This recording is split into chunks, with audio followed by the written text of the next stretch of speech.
നേരം വെളുത്തപ്പോൾ പൂച്ചയും പൂച്ചക്കുട്ടിയും ഇവിടെ കടന്നുറങ്ങാണ്. സാധാരണ പൂച്ച മാത്രമേ കടന്നുറങ്ങുള്ളൂ. പൂച്ചക്കുട്ടികളും അവർക്ക് സപ്പോർട്ട് കൊടുക്കുന്നുണ്ട്. എന്തോ ഒരു സ്നേഹമാണ്, വൈവാണ് വൈവ്. സ്നേഹമുള്ള പൂച്ചയാണ്, അപ്പോൾ സ്നേഹമുള്ള പൂച്ചക്കുട്ടികളുണ്ടാവും.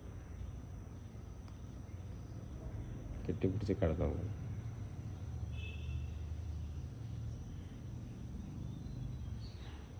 സാധാരണ പൂച്ച മാത്രമേ ഇവിടെ കിടക്കലുള്ളൂ. എന്നാണ് കണ്ടത് പൂച്ചക്കുട്ടികളും കിടക്കുന്നത്.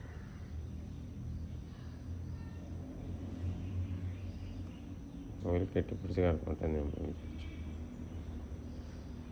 വീഡിയോ എടുക്കണ്ടപ്പോൾ പൂച്ചയ്ക്ക് എന്താ സംഭവം എന്നുള്ള അറിയാൻ വേണ്ടിയിട്ട് നീച്ചൊക്കെയാണ്.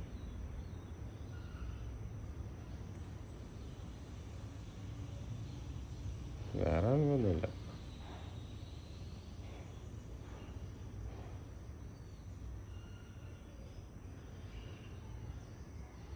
വൈബാണ് വൈബ്. നല്ല സന്തോഷമുള്ള, മനസ്സിന് കുളിർമയുള്ള കാഴ്ച.